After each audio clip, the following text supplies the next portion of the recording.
Subscribe करें और bell दबाएं ताकि कोई खबर रह न जाए।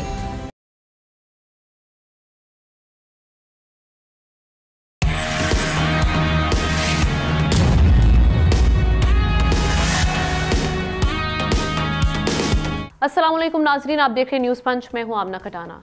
अच्छी खबर स्टॉक एक्सचेंज से आई है, जहां कारोबार ने नया रिकॉर्ड बनाया है। आज मार्केट में जबरदस्त तेजी देखी गई और 100 इंडेक्स 1,20,793 की सतह को छू गया। सरमायाकार पुरजोश दिखाई दिए और शेयर्स की खरीदारी में तेजी देखी गई। मुनाफे के हसूल के बाद मामूली कमी भी आई, लेकिन मजमूई तौर पर मार्केट में तेजी का रुझान रहा। एक तरफ स्टॉक मार्केट की सूरत हाल है, जहां पर हम तेजी का रुझान देख रहे हैं। दूसरी जानिब महंगाई 6 दिहाइयों की कम तरीन सतह पर है। मार्च 2025 में महंगाई सिर्फ 0.7% बढ़ी है, जो 1965 के बाद सबसे कम तरीन इजाफा है। ये सब सुनने में बहुत अच्छा लगता है कि महंगाई की शरह कम हुई है, लेकिन हकीकत में कीमतें कम नहीं हुई। मार्केट में अशिया बदस्तूर महंगी और कुव्वत खरीद अब भी कमज़ोर है। तो सवाल ये कि फिर इस महंगाई में कमी का मतलब क्या है? क्या इन स्टैट्स की बुनियाद पर कहा जा सकता है कि आवाम को मुस्तकबिल में कुछ रिलीफ मिल सकता है? या इन सवालात के जवाब लेंगे।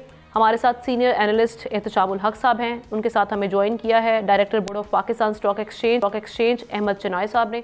Thank you so much Ahmed साहब, आपकी जानिब आऊँगी। सबसे पहले एक तो स्टॉक मार्केट की सूरत हाल, ये कितनी हौसला अफजा है, किन फैक्टर्स पे बेसिकली ये मार्केट डिपेंड करती है, जिसकी वजह से हम देख रहे हैं कि अब इसमें कुछ बेहतरी आ रही है, एतमाद बहाल हुआ है सरमायाकारों का? बात यह है कि पाकिस्तान स्टॉक एक्सचेंज जो है, मैं हमेशा से कहता रहा हूँ आपके मुख्तलिफ प्रोग्रामों में कि बड़ी अंडर वैल्यूड मार्केट थी और सिर्फ सेंटिमेंट चेंज होने की बात थी, ट्रस्ट लेवल, कॉन्फिडेंस लेवल आना था।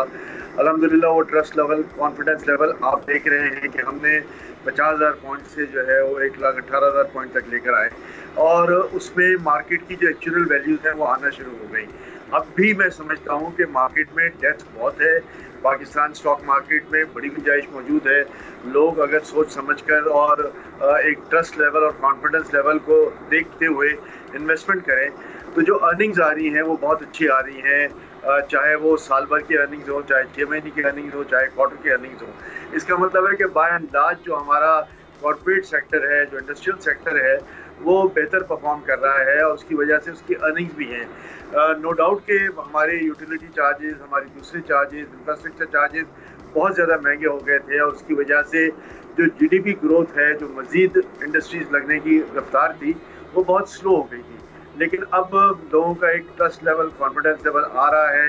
ये पहला इंडिकेशन है कि जी 7.5 रुपये तकरीबन बिजली का रेट कम हुआ है और हम मज़ीद ये चाहते हैं कि इसको एट पार लाया जाए रीजनल कम्पिटिटिव बेसिस पे। जो 9 सेंट है, जो तकरीबन 27 से 30 रुपये के दरमियान बनता है, तो आज भी मार्केट में गुंजाइश मौजूद है। लोग इन्वेस्टमेंट करना चाहते हैं, सिर्फ उनको राइट गाइडेंस चाहिए कि लोगों के पास कैश फ्लो मौजूद है और स्टॉक एक्सचेंज से बेहतर कोई मार्केट नहीं है इन्वेस्टमेंट करने के लिए।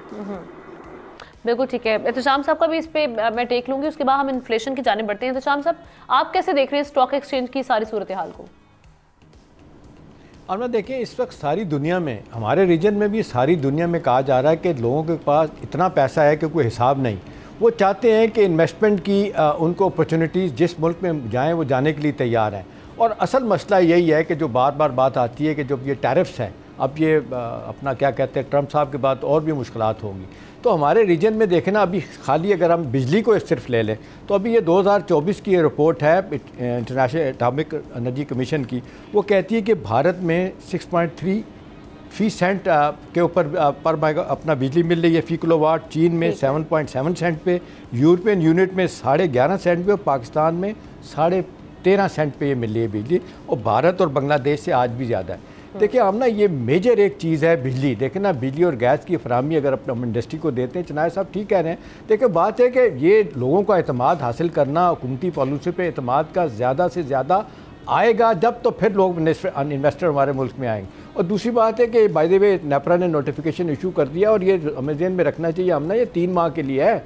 ये जुलाई से अप्रैल से जुलाई तक का है, उसके बाद रिवाइज होगा, बढ़ती हैं कम होती हैं। वैसे तो प्राइम मिनिस्टर कह रहे हैं कि ये बढ़ेंगी, और साथ ये भी कहा जा रहा है कि जी 56 बिलियन 38 करोड़ का आम आदमी को रिलीफ मिलेगा। आखिरी बात आपने इस हवाले से बड़ी इंपॉर्टेंट है, वो ये है कि अभी हमने देखना है कि हुकूमती पॉलिसी पर जो एतमाद वापस आ रहा है, इनमें कंटिन्यूटी रहती है, कंसिस्टेंटी रहती है। मेरा हमेशा से यही एक जिसको कहते हैं दुख है कि एक हुकूमत पॉलिसी बनाती है, चंद दिनों बाद उसको अनाउंस करती है, उसके बाद पता चलता है उसको तब्दील कर दिया गया। अभी देखिए बजट में कितना कुछ कहा गया था, ये आप सोलर पे ही ले लें, अब उसको तब्दील कर दिया गया उस मामले को, जिस तरीके से आपने देखा नेट अपना। अब देखने वाली बात है कि हुकूमती पॉलिसी पे लोगों का एतमाद बढ़ेगा। अब देखिए बहुत अच्छा रिस्पांस आया पूरी दुनिया से, बाहर के इन्वेस्टर का भी, हमारी लोकल इन्वेस्टर अच्छा रिस्पांस आ रहा है, लेकिन आम आदमी का मसला अहमद साहब वही है। हम देख रहे हैं कि जब वजीर आजम साहब तारीफें कर रहे हैं कि जी इन्फ्लेशन कम हुई है, मार्च 2025 में सिर्फ 0.7% तक रह चुकी है, लेकिन जब हम बात करते हैं एक आम आदमी से, वो कहते हैं हमें इसका कोई रिलीफ नहीं मिल रहा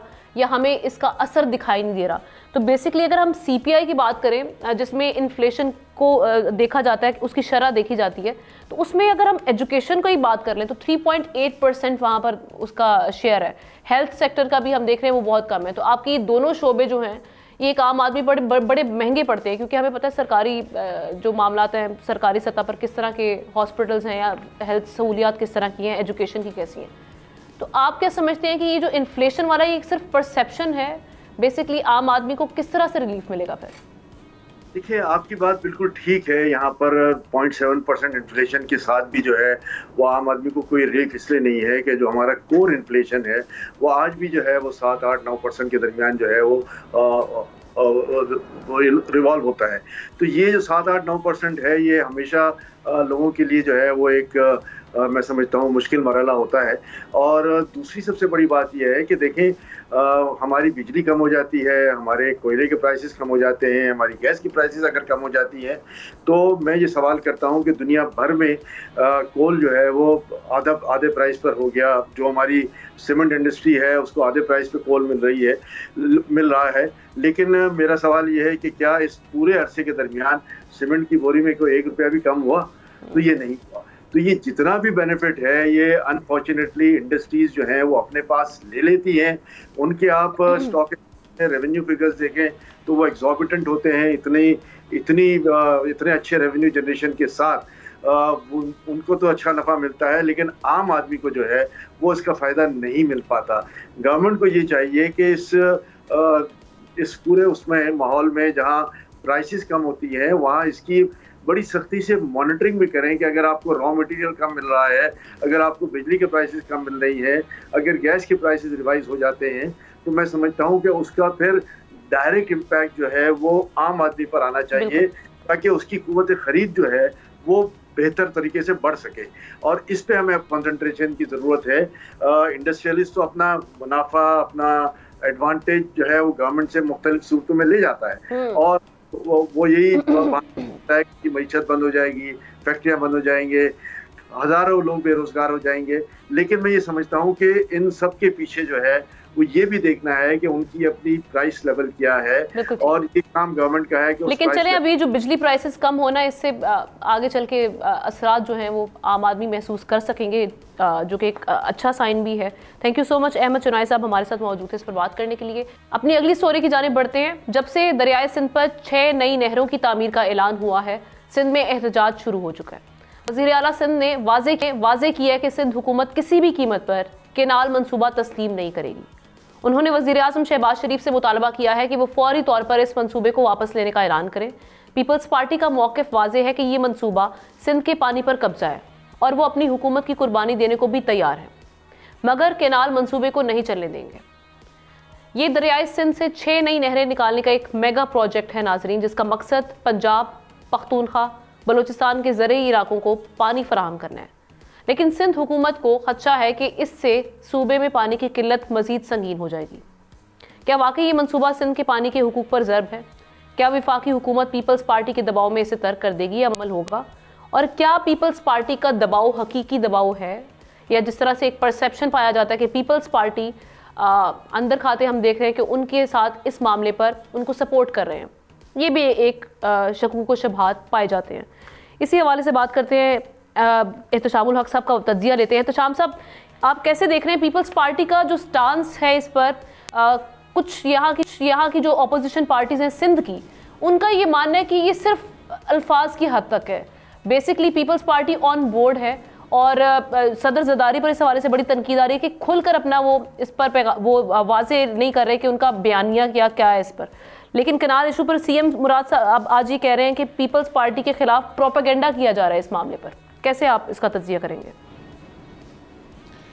अच्छा, उन्हें लाइटर नोट आमना, आपने जो बात की ना अंदर खाते पीपल्स पार्टी सपोर्ट कर रही है, इसको मैंने बड़ा एंजॉय किया और वर्चुअली बात यही है। देखें, अब 2-3 चीज़ें हैं मैं आपको बताऊंगा और एक बहुत बड़ी सवाल से ख़बर भी आपके प्रोग्राम में मैं दे दूंगा। देखें, एक तो बात है कि जुलाई 2024 को बाकायदा आसिफ जरदारी जो हमारे सदर हैं उनके पास ये उन्होंने इसका नोटिफिकेशन भी जारी कर दिया था कि ये 6 कनाल निकलेंगी, 176 मील लंबी कनाल होगी सारी, तो सारी की सारी चीज़ें जो है उन्होंने तय कर ली थी। अब जाहिर सी बात है उन्हें शायद अंदाज़ा नहीं था कि ये हमारी जो सिंध की नेशनलिस्ट पार्टीज़ हैं उसको बहुत उठाएंगी। अब ज़ाहिर है सिंध उनका आखिरी एक जिसको कहते हैं बैटल ग्राउंड रह गया है, तीनों सूबों से हट के अब सिर्फ एक सूबे आके रहेगी पीपल पार्टी, और पिछले 13-14 बरस से हुकूमत में है तो वो नहीं चाहते कि ये उनसे छिन जाए। लेकिन आमना, अभी थोड़ी देर पहले मेरी एक बहुत अहम शख्सियत से बात हुई इस हवाले से, तो 2 चीज़ें बड़ी कैटेगोरिकल उन्होंने बताई। उन्होंने कहा पहली तो बात जेन में ये रख लें कि वंस एंड फॉर ऑल का लफ्ज़ उन्होंने यूज़ किया कि ये मसला दरियाए सिंध का है ही नहीं।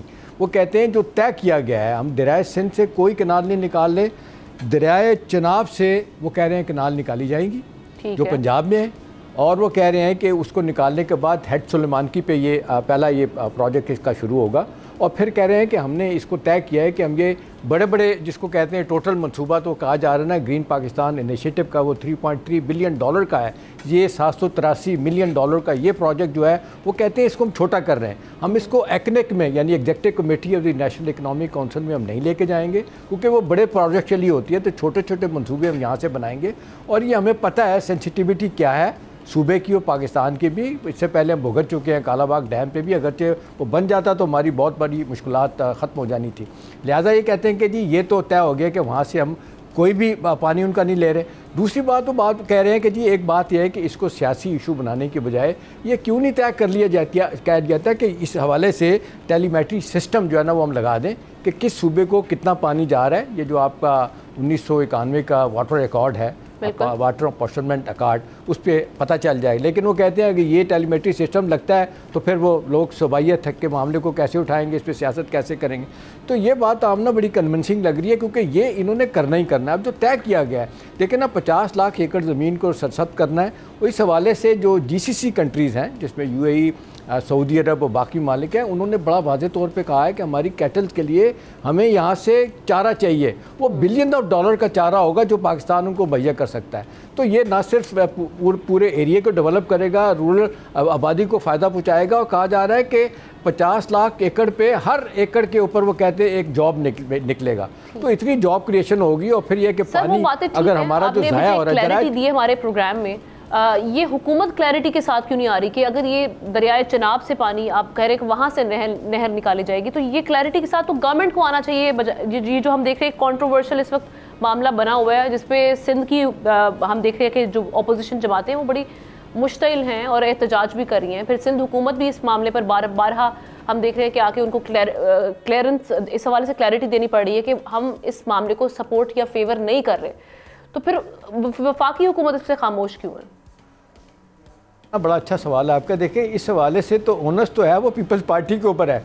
सवाल ये है कि क्या जरदारी साहब, बिलावल भुट्टो और सिंध के चीफ ने जो मिनिस्टर ने कहा है किसी सूरत नहीं बनने देंगे, इस पर कमेंट क्यों नहीं करते कि जरदारी साहब ने बाकायदा इसकी अप्रूवल दी है, वो बात ही नहीं कर रहे। और दूसरी बात है, एहसन इकबाल साहब भी एक दफ़ा इस बारे में बात कर चुके हैं कि किसी सूरत में दरियाए सिंध का पानी हम इस्तेमाल करके ऐसा नहीं करेंगे जिससे मामलात ख़राब हों, सूबाइयत को हवा मिले, ठीक है ना। एक तो ये नहीं हो रहा। दूसरी बात ये आमना की बात समझने वाली बात है कि ये पानी हमारा जो दरियाए चनाब का सबसे ज़्यादा ज़ाया होता है 30% से ज़्यादा, वो कहते हैं समंदर में चला जाता है, फिर फ्लडिंग इसके साथ होती है। तो इसको रोकने के लिए ये तो फ्लड मिटिगेशन होगी, दूसरी बात पानी मिलेगा, फसलों के लिए मिलेगा, जॉब क्रिएशन होगी, रूरल डेवलपमेंट होगी, अंडर डेवलप एरिया जो रूरल एरियाज़ में है उनको इसका फ़ायदा होगा। तो मेरा ख्याल है बुनियादी सवाल आपका अच्छा है। देखें ना, उसूली तौर पर तो कहते हैं कि इस मामले को जाना चाहिए था कॉमन इंटरेस्ट में। वो कह रहे हैं कि इतना बड़ा मनसूबा है, वहाँ पे इसको जाने की ज़रूरत नहीं पड़ेगी, एक्निक में नहीं जा रहा। तो इसका मतलब यह है कि इन नहरों को छोटे लेवल पे बना के मसले का हल ढूंढना जाएगा। तो मेरा ख्याल है अब क्लैरिटी आ गई है, ओनस है। इस वक्त पीपल्स पार्टी वाले ये कहे कि जी जरदारी साहब डिसोन कर दें। वो जो बाकायदा तौर पर आपने देखा चंद दिन पहले ये सरफेस पे आ गया था, ये जो उन्होंने अपना जारी किया था अपना कि जी ये नोटिफिकेशन का। तो मेरा नहीं ख्याल कि आमना इस हवाले से मुझे जो आज बात समझ आई है उन्हें भी अंदाज़ा है। असल मसला ये है कि आमना पानी नहीं है और पानी कम से कम होता चला जा रहा है, और फिर यह है कि जिस अंदाज से पानी ज़ाया हो रहा है उसका कोई मैकेनिज्म नहीं है। तो इन सारी क्लैरिटी आ जानी चाहिए और उसमें डिटेल्ड उसमें सारी डिटेल्स भी शेयर की जानी चाहिए कि क्या मामला चल रहे हैं और कहाँ से कैसे यूज़ होगा, ताकि जो एक हम देख रहे हैं कि इस सुबाइयत की हवा नहीं देनी चाहिए आमना। बिल्कुल ऐसा ही है। Thank you so much Ehtesham साहब। हम एक ब्रेक लेते हैं, उसके बाद वापस आएंगे दीगर अहम स्टोरीज के साथ।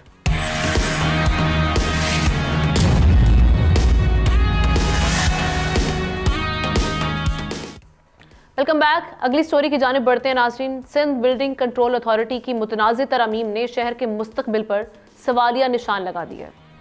इन अमेंडमेंट्स में किन चीज़ों की इजाज़त दी गई है ये भी देख लें कि अब रिहायशी इलाकों में कोई भी कमर्शियल तिजारती तफरीही मंसूबा शुरू किया जा सकेगा। इस तरमीम से गैर कानूनी इमारतों को भी कानूनी तहफ़्फ़ुज़ मिल जाएगा और बग़ैर बुनियादी सहूलियात की रिहायशी इमारत में तालीमी इदारे खोले जा सकेंगे। इन तरामीम के बाद सवाल उठ रहे हैं कि क्या कराची रहने के भी काबिल रहेगा। MQM की मरकज़ी कमेटी ने इन अमेंडमेंट्स पर तनकीद करते हुए अदालती दरवाज़ा खटखटाने का भी ऐलान कर दिया। MQM मरकज़ी कमेटी ने इन तरामीम को अवामी मफाद की बजाय मखसूस तबके को फ़ायदा पहुँचाने की तरामीम करार दी है, जिससे ना सिर्फ शहरी परेशान होंगे, करप्शन का दरवाज़ा खुलेगा, बल्कि ट्रैफिक का निज़ाम भी दरहम बरहम हो जाएगा और शहर का इंफ्रास्ट्रक्चर मज़ीद तबाही की तरफ जाएगा। मास्टर प्लानिंग के कवानीन को रोंद कर मुशावरत के बगैर किए गए ये फैसले क्या कराची के शहरियों के हुकूक पर डाका नहीं? क्या रिहायशी इलाकों में कारोबारी सरगर्मियों का बेकाबू फैल जिंदगी अजीरन नहीं बनाएगा? इन सब पर बात करेंगे। रऊफ अख्तर फारूकी साहब हमें ज्वाइन कर चुके हैं, town planner and former DG SBCA। Thank you so much Rauf sahab. आप इन तरामीम को कैसे देख रहे हैं? ख़ास तौर पर जो नाकिदीन हैं वो तो यही कह रहे हैं कि भाई कुछ मखसूस लोगों को इसका फ़ायदा पहुँचाने के लिए किया गया। आप भी ऐसा ही समझते हैं? और क्या ये तरामीम सस्टेन कर पाएंगी? क्योंकि आई रिमेंबर 2019 में जो सुप्रीम कोर्ट का फैसला आया था उसमें इख्तियारात नहीं है SBCA के पास कि वो इस तरह की तरामीम कर सके। तो आप कैसे देखते हैं और अगर ये रिव्यू इसको किया जा सकता है, इस सिलसिले में कोई इक़दामात हो सकते हैं आने वाले वक्तों में, कैसे देख लेंगे आप? हाँ, बिस्मिल्लाहिर्रहमानिर्रहीम। शुक्रिया आमना आपका। जहाँ तक इस तरमीम की बात है, इसके अगर हम लीगल एस्पेक्ट देखें तो यकीनन बिल्डिंग कंट्रोल अथॉरिटी को सेक्शन 21A के तहत ये पूरे इख्तियारात हासिल हैं कि वो कोई भी किसी किस्म की तरमीम हालात और वाक़यात के तहत कर सकती है, और उन्होंने उसी का एक एडवांटेज लेते हुए ये तरमीम की है। हाँ, ये ज़रूरी था कि बेहतर तो ये होता कि इसके लिए बाकायदा मुशावरत कर ली जाती, जो टेक्नोक्रेट्स हैं, जो प्रॉपर टाउन प्लानर्स हैं, जो आर्किटेक्ट्स हैं, उनको बुला करके एक फोरम बना लिया जाता है, उनसे मशवरा करके इसको किया जाता था, ज़्यादा बेहतर था। लेकिन अब इन्होंने इसको कर तो दिया है, लेकिन अभी इसको मैं अधूरी समझता हूँ। जब तक इसका प्रॉपर मैकेनिज्म एग्जीक्यूशन का नहीं बनेगा उस वक्त तक हम इसे कुछ कह नहीं सकते कि ये गलत है या सही है। हो सकता है उनके जहन में इसको एग्जीक्यूट करने के लिए कोई ना कोई मैकेनिज्म हो, जिसके लिए शायद वो कोई ऐसी इंटरनल कोई कमेटी बनाए कि केस टू केस बेसिस के मुताबिक इसको अप्लाई करें, एग्जीक्यूट करें, तो ही कुछ बात समझ में आ सकती है। लेकिन इस वक्त अगर इसको तरमीम को देखा जाए पेपर की शक्ल में तो यकीनन ये मुनासिब नज़र नहीं आती कि हर गली हर मोहल्ले में अगर प्लॉट 400 गज का है और रोड 60 फीट की है तो यकीनन ये वहाँ पर एप्लीकेबल हो जाएगी, उसका वो यूज़ एप्लीकेबल हो जाएगा जो आज के वक्त में वहाँ पर है।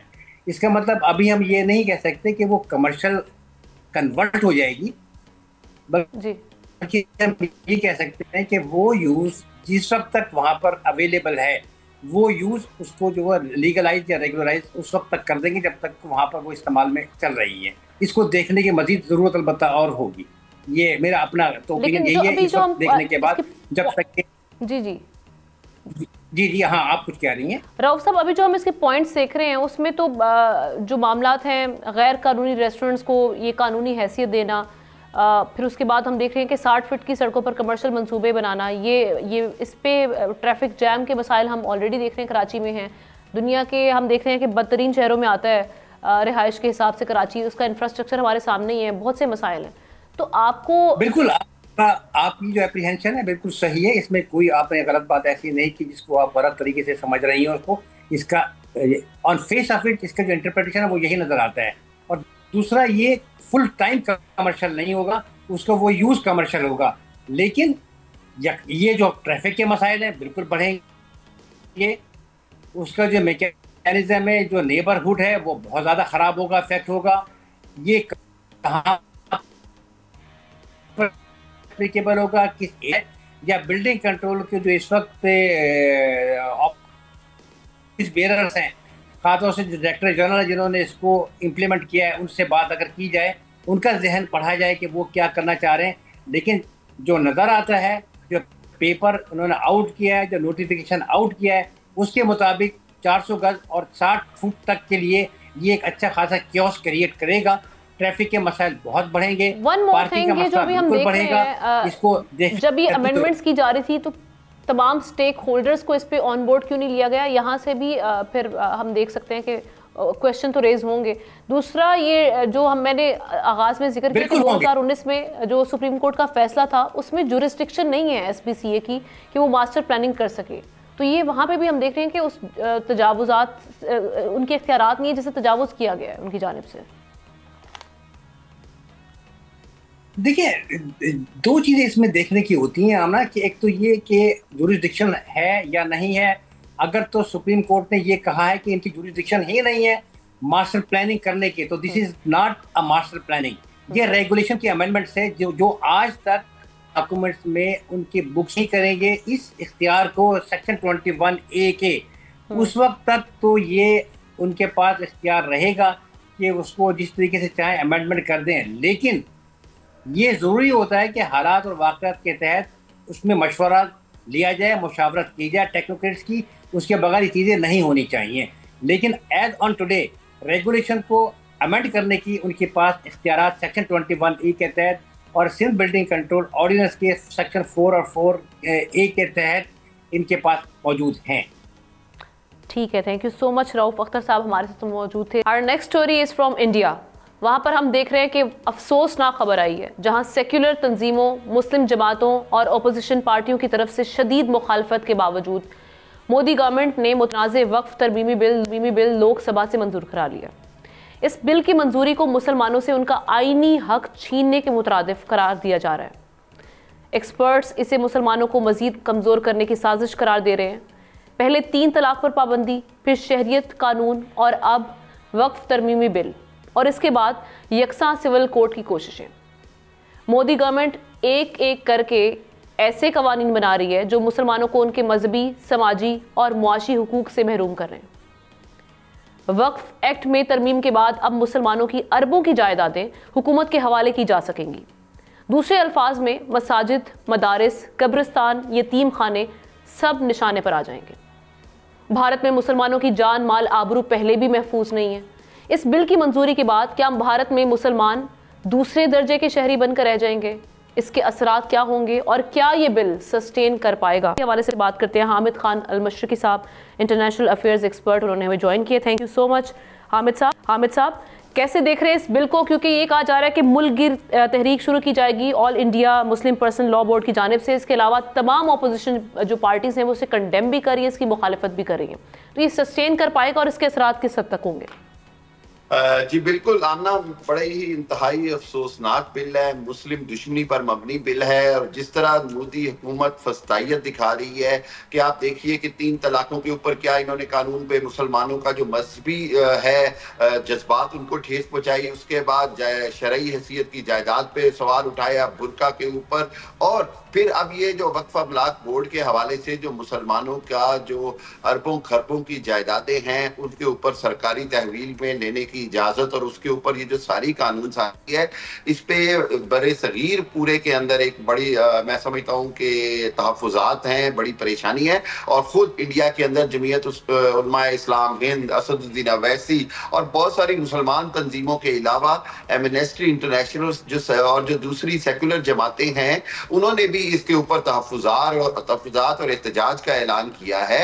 ये एक ऐसा मुस्लिम दुश्मनी पर मबनी बिल है जिसके नतीजे में मुसलमानों की अमलाक, मुसलमानों का तशख़्ख़ुस, मजहबी आज़ादी और माशरती तौर पर जो उनके ऊपर जो उनके जो हकूक हैं, उन सब पे डाका मारा जा रहा है। मैं समझता हूँ कि मोदी सरकार ये एक इंटरनेशनल जो जराइम है, ये उसमें से एक जुर्म है। किसी भी मजहबी अक़लियत को, और ये कोई ऐसी अक़लियत भी नहीं, 25 करोड़ से ज़ायद मुसलमान रहते हैं, उनको उनके जायज़ हकूक से महरूम रखना और फिर उनके जो मजहबी इक़दार हैं उसके ऊपर इस तरह डाका डालना।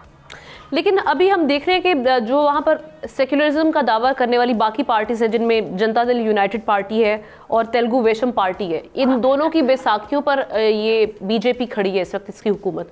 अब लोगों को था, वहाँ के मुस्लिम जो कम्युनिटी है उनको एक बड़ी उम्मीद थी कि शायद ये इस बिल को सपोर्ट नहीं करेंगे, लेकिन उनकी जानिब से जो खामोशी इख्तियार की गई, आगे चल के कुछ ऐसा हो सकता है कि उनकी जानिब से ये सपोर्ट हट जाए तो फिर शायद मामला कुछ बेहतरी की जानिब जाएं। जी बिल्कुल, जनता दल की जानिब से मैं समझता हूँ कि ये मुसलमानों की तवक्कुआत और मुसलमानों की जो उम्मीदें थी उस पर इन्होंने मतलब उनको नुकसान पहुँचाया है और अपना सेक्युलर चेहरा जो है वो हिंदू चेहरे में बदल लिया।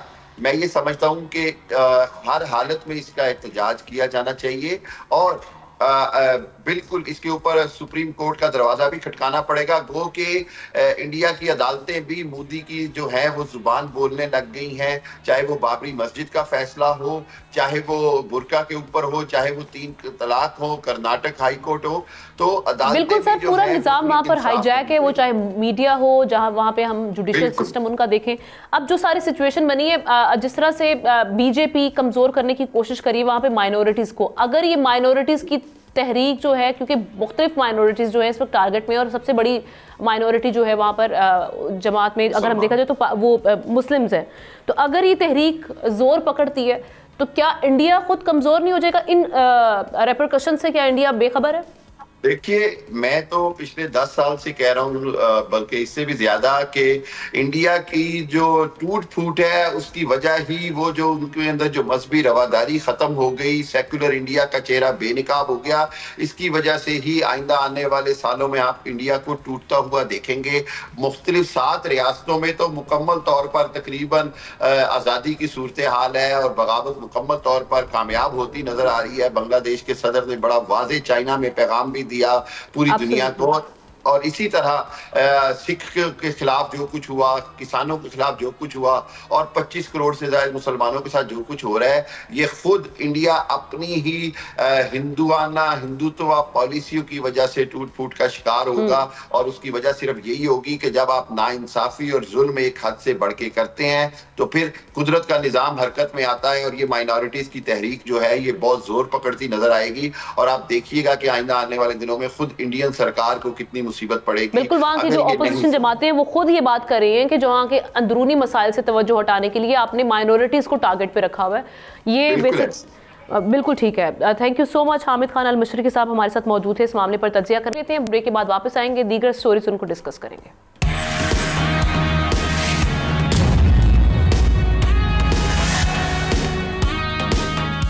अपनी अगली स्टोरी की जानिब बढ़ते हैं। मसनूई ज़हानत या AI ने बहुत तेज़ कर दी है तरक्की की रफ्तार, लेकिन इस रफ्तार से ख़तरे में पड़ गए हैं इंसानों के रोज़गार। जी हाँ, UN ने अपनी रिपोर्ट में खबरदार किया कि मसनूई ज़हानत दुनिया भर में 40% मुलाजमतों को मुतासिर कर सकती है। सच्ची बात भी यही है कि AI के बाद टेक्नोलॉजी की रफ्तार स्पीड ऑफ लाइट से भी तेज़ लग रही है। रोबोट्स और एल्गोरिथम्स ने हाथ से होने वाले कई काम ऑटो पायलट पर डाल दिए। एक्सपर्ट्स के मुताबिक आने वाले 5 से 10 साल में drivers, customer support, data entry और यहाँ तक के क्रिएटिव वर्क्स करने वाले रोजगार भी AI ख़त्म कर देगा। माइक्रोसॉफ्ट के बानी बिल गेट्स के मुताबिक डॉक्टर्स और उस्ताद की जगह भी AI ले लेगा। तहकीक कहती है कि अगले 5 से 10 साल में कई रवायती जॉब्स नॉट फाउंड में बदल सकती हैं। ये बहुत अलार्मिंग है, लेकिन घबराने की ज़रूरत नहीं, बल्कि ये अपडेट और अपग्रेड करने का वक्त है। वर्ल्ड इकोनॉमिक रिपोर्ट के मुताबिक 85 मिलियन एम्प्लॉयमेंट्स AI की वजह से ख़त्म होंगी, तो 97 मिलियन नई मुलाजमतें भी पैदा होंगी। इसलिए ऑनलाइन स्किल सीखना ज़रूरी था तो पहले, अब हम देख रहे हैं और ज़्यादा ज़रूरी हो गया। फ्रीलांसिंग को AI का तड़का लगा कर आप अपने लिए कल एक नई नौकरी महफूज कर सकते हैं। कौन कौन सी स्किल्स सीखनी चाहिए और कैसे घर बैठ अर्निंग की जा सकती है, इन सारे सवालात के जवाब लेंगे। हमारे साथ AI एक्सपर्ट हबीबुल्लाह खान साहब ने हमें ज्वाइन किए। थैंक यू सो मच हबीब साहब। कैसे देख रहे हैं, क्योंकि अभी जो ये रिपोर्ट है UN की, ये सारे मामला हमारे सामने हैं और इसमें ये भी कहा गया है कि जी आपकी जो मुलाजमतें हैं 40% जो हैं वो मुतासिर हो सकती हैं, जिनमें जो हम देख रहे थे बिल गेट्स कह रहे हैं कि ख़ास तौर पे जो आपकी हेल्थ सेक्टर और आपका एजुकेशन सेक्टर है ये रिप्लेस हो सकता है। अब हमने अपनी अहमियत को कैसे बरकरार रखना है, AI को साथ मिलाकर उनके साथ चलते हुए क्या किया जाए? तो सबसे पहले तो ये समझने की ज़रूरत है कि जब भी टेक्नोलॉजी कोई नई एज आती है तो यही होता है, नौकरियां जाती हैं, नौकरियां बनती हैं। जब इंटरनेट आया था यही हुआ था, ई-कॉमर्स आ गई, रिटेल स्टोर्स बंद होना शुरू हो गए। उसके बाद मोबाइल की एज आए तो सोशल मीडिया आ गया, उसने काफ़ी सारी नॉर्मल ह्यूमन रिलेशनशिप्स के ऊपर जो बेस्ड बिजनेस मॉडल से वो ख़त्म कर दिए। तो टेक्नोलॉजी के आने से ये डिस्ट्रप्शन होना कोई नई चीज़ नहीं है। हाँ, इस मतलब डिस्ट्रप्शन बहुत तेज़ी से हो रही है, तो हमें जो यूजुअली अप स्किल करने का टाइम होता है वो टाइम बहुत कम हो गया। तो आपकी बात बिल्कुल ठीक है कि इससे डरना नहीं चाहिए, लेकिन नई स्किल्स पकड़नी चाहिए।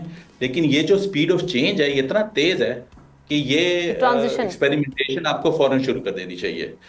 अब एक चीज़ याद रखें, आप दुनिया में कोई भी चीज़ करते हैं उसको हम कहते हैं वर्क फ्लो। ठीक है, आपने ऑनलाइन कोई चीज़ मंगाई, एक वर्क फ्लो है।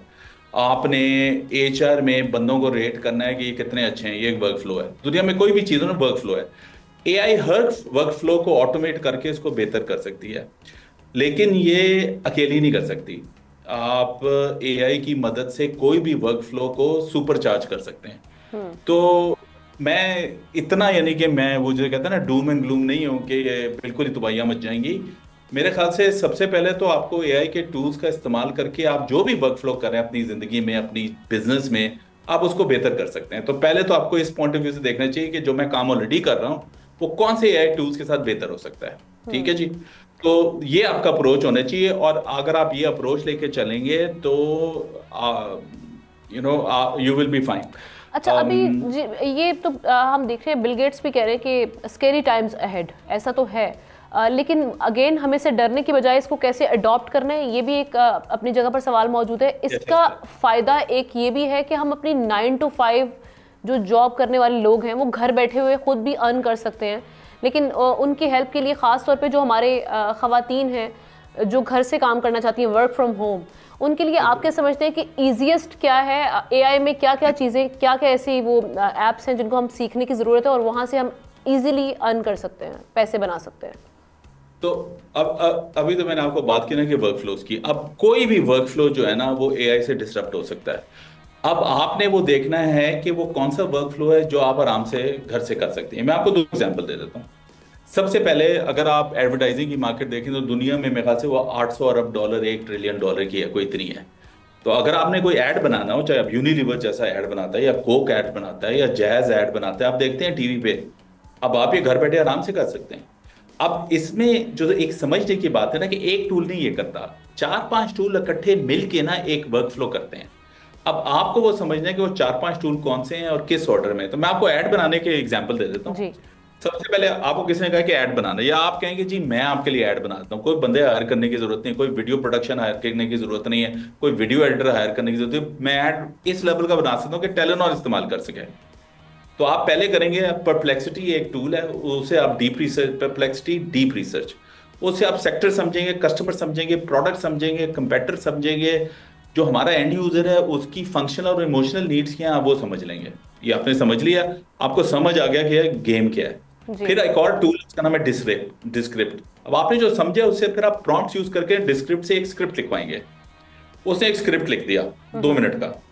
अब आपने एक और टूल इसका मिड जर्नी, उसको आपने स्क्रिप्ट के मुताबिक जो भी कैरेक्टर्स बने हैं आपने मिड जर्नी कहना कि भाई ये इस तरह के कैरेक्टर हैं, इनके इमेजेस बना, या ये स्क्रिप्ट में ये 2-3 चीजें इस तरह का माहौल है उसकी इमेज बना, वो मिड जर्नी आपके वो इमेज बना देगा, ठीक है ना। फिर एक और टूल है उसके बाद रनवे, आपने वो इमेजेस लेके रनवे जो है ना उसका वीडियो बना देगा। तो ये रिसर्च से लेके वीडियो अब आपका बन गया। अब एक और है आखिरी टूल है रिजेंबल।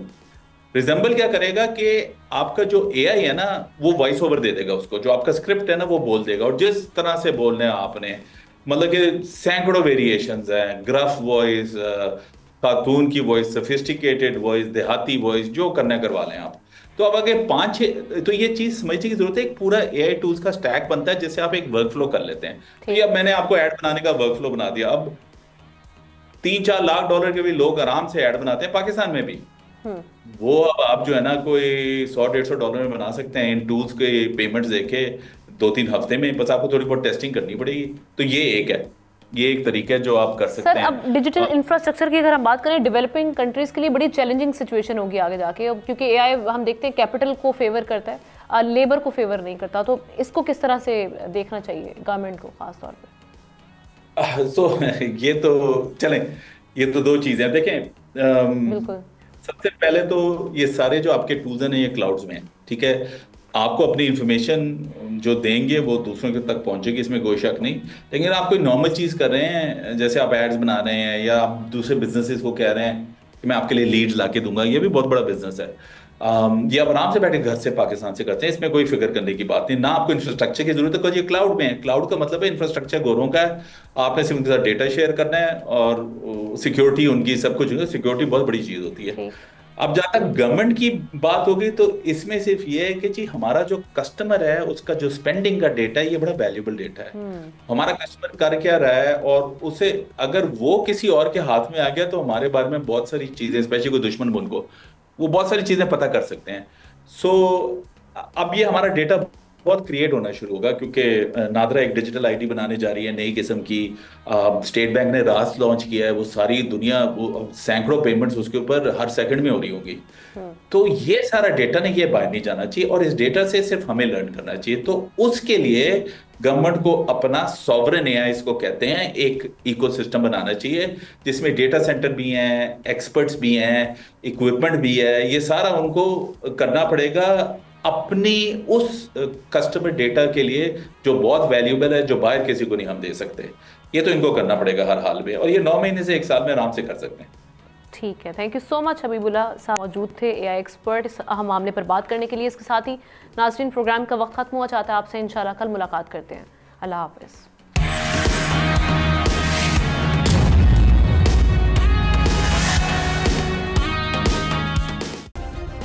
सब्सक्राइब करें और बेल दबाएं ताकि कोई खबर रह न जाए।